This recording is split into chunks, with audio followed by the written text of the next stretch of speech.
ነገሩ ከመረቋ ጉርሱኝ ከስጋው ጾመኛ ነኝ እየሆነ ነው። የግብጽ ጉዳይ ሊያዝ አልጨበጥ ብሏል። ቀይ ባህር የተወሰነ ክፍሉ በዳርቻው ባሉ ሀገራት የግዛት ባለቤትነት የተያዘ ነው። ከፊሉና የሚበዛው ክፍል ደግሞ ልክ እንደ ሌሎቹ ዓለም አቀፍ የውሃ አካላት የዓለም ሀብት ነው። ቀይ ባህር ግዙፍ ባህር ነው።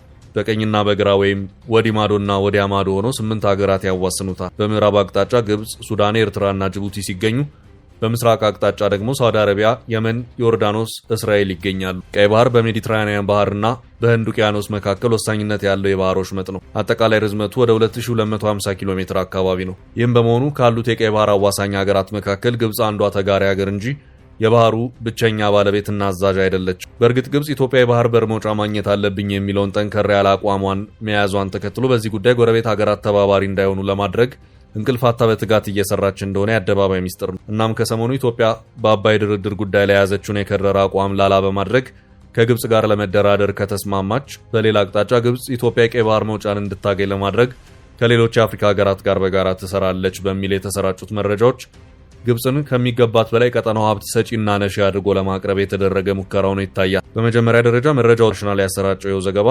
ምንጮቹ ከዚያው ከካይሮ መሆናቸውን አስታውቋል። ግብጽ በአባይ ጉዳይ ከኢትዮጵያ ጋር መደራደር ካለባት መደራደር የምትችለው ቀይ ባህርን በመደራደሪያነት በማቅረብ ሳይሆን በአባይና በአባይ ብቻ ነው። ከሰሞኑ አንድ የካይሮ ምንጭ ግብጽ ከኢትዮጵያ ጋር አባይን በቀይ ባህር የመደራደር ፍላጎት አላት ብለዋል በሚል አንድ መረጃ በሰፊው ተሰራጨ። የዘገባው ምንጭ የተባበሩት አረብ ኤምሬቱ ዘናሽናል ነው። መረጃው ይፋ ከሆነ የመረጃው ምንጭ ምን ነው ይፋ አልሆኑም የሚለው ጉዳይ እያነጋገረ ባለበት ሌላ አዲስ መረጃ ከወደ ካይሮ መጣ። የኛው መረጃ ግብጽ እንደዚህ አይነት ነገርን ፈጽመው አላለችም የሚል ሆኖ ታይቷል። የግብጽ ማስተባበያ የግብጽ መገናኛ ብዙሃን እየተቀባበሉ ዘግበውታል። የሚገርመው ደግሞ አስተባበሉ የተባሉት የካይሮ ባለስልጣንም ቢሆኑ ስማቸውን ይፋ አድርገው በግልጽ ማስተባበሉን አልፈለጉም። ነገሩ የሆነ የድብብቆች ጨዋታ ይመስላል። ጥያቄው በዘናሽናል በኩል ወጣ የተባለው መረጃ ሐሰትና መሰረት አልባ ነው ብላ ግብጽ ካመነች ለምን በይፋ ማስተባበሉን አልመረጠችም የሚለው ነው። የግብጽ ባለስልጣን ሰጡት በተባለው ማስተባበያም ግብጽ ቀይ ባህርን ከአባይ ጋር አስተሳስራ ከኢትዮጵያ ጋር ልደራደር አላለችም ተብሏል። በመጀመሪያ ደረጃ በአባይ ወይም በህዳሴው ግድብ ጉዳይ ለመደራደር ቀይ ባህርን ሰጪና ነሺ በመሆን ቀረበች የተባለችው ግብጽ ማናት የሚለው ወሳኙ ጥያቄ ነው።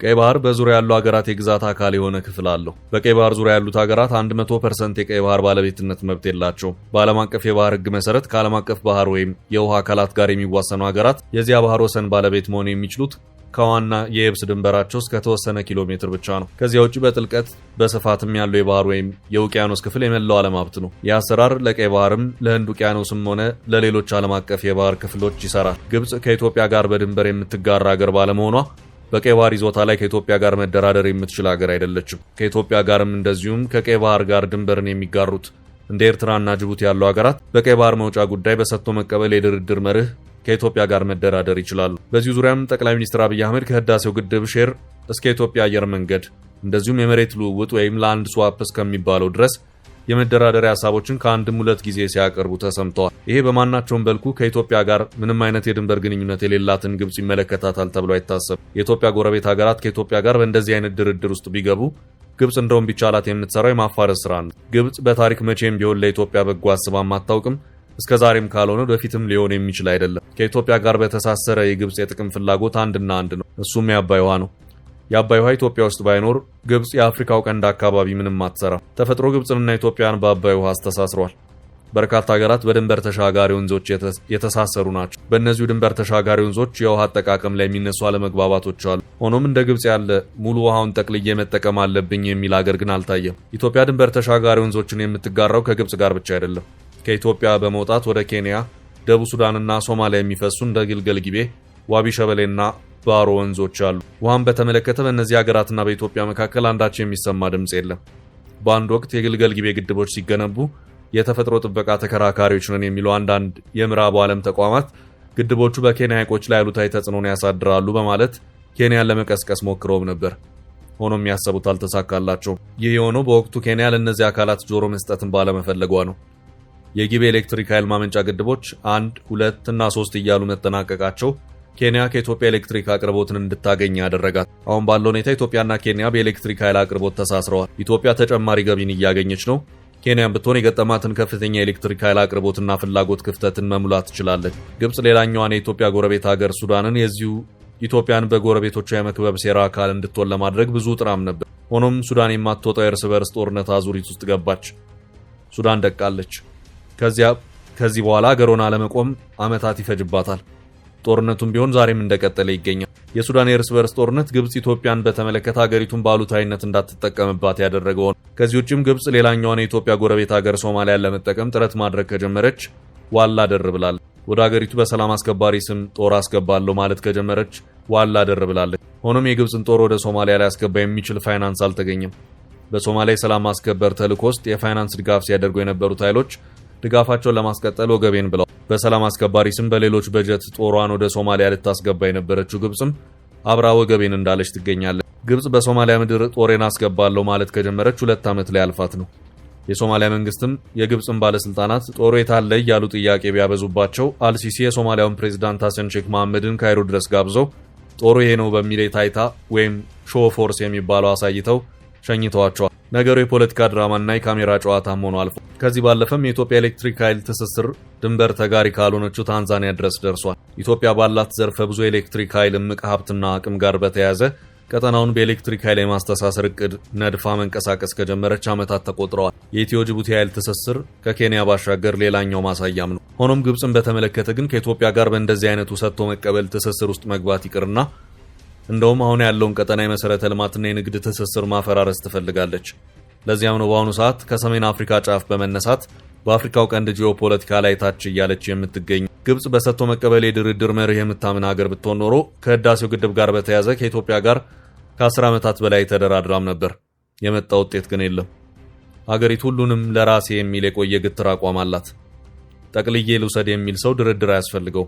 የድርድር መርህ ለሰጥቶ መቀበል ዝግጁ መሆን ነው። በእነዚህ ዓመታት ውስጥ በነበሩት የድርድር ሂደቶች ግብጽ የነበራት አቋም የንቀትና አምባገነንነት የተሞላበት ነበር። የህዳሴውን ግድብ ውሃ የመያዝ አቅም ቀንሱ ከሚለው ጀምሮ ግድቡን እናንተ ብትሰሩትም እኔ ልቆጣጠረውና ልዘዝበት እስከ ማለትም የዘለቀ ነበር። ይህም በመሆኑ ድርድሩ ሳይሳካ ግድቡ አልቋል። የግድቡ ማለቅ ለግብጽ ባለስልጣናት የግር እሳት ሆኖ እንደቀጠለ ይገኛል። ያም ሆኖ ግብጽ ግድቡ አለቀ በሚል አርፋ የተኛችበት ሁኔታ የለም። እንደውም የሴራ አካሄዷን የበለጠ በማጠናከር በኢትዮጵያ ጎረቤት ሀገራት ላይና በአባይ ተፋሰስ ያሉ ሀገራት ላይ ባነጣጠረ መልኩ አዲስ የግንኙነት ቅኝት ውስጥ ለመግባት መጣጣር ጀመረች። ከኢትዮጵያ ጎረቤት ሀገራት መካከል በዋነኝነት ኤርትራን፣ ሶማሊያን፣ ጅቡቲንና ሱዳንን ለመጠቀም ተከታታይነት ያላቸውን እንቅስቃሴዎች አድርጋለች። ለዚህ ሴራ የተመቸውን የተገኙት ፕሬዝዳንት ኢሳያስ ነበሩ። በዚህም የኢትዮ ሶማሊያን የ1 ዓመት የፖለቲካ ኩርፊያን በመልካም አጋጣሚነት በመጠቀም ግብጽ በአፍሪካው ቀንድ ሶማሊያንና ኤርትራን ያስተባበረና እሷም የምትገኝበትን ህብረት ወይም አሊያንስ ለመፍጠር ሞክራም ነበር። በመሃል ሶማሊያ ከዚህ ብረት ውስጥ ማፈግፈጓ የካይሮ አስመራን እቅድ አክሽፎት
ጥቂት እንመልከተው።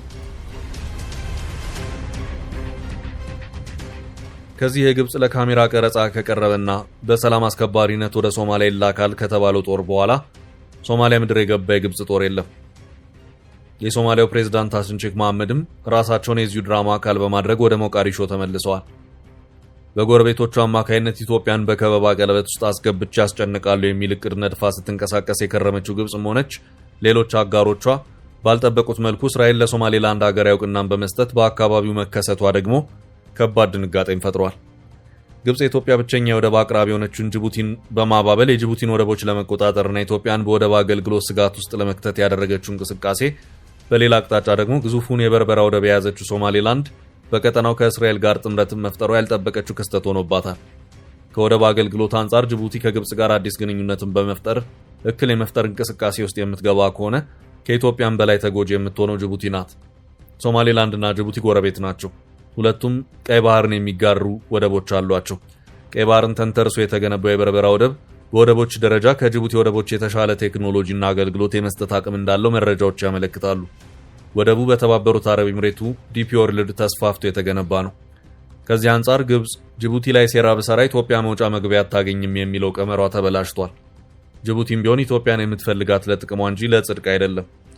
ይህም በመሆኑ ከሩቋ ግብጽ ይልቅ ድንበር የምትጋራት ኢትዮጵያ ለጅቡቲ አዋጭ ናት። እናም የግብጽ ልፋት እንዲሁ አቅም ማባከን ሆኖ ይታያል።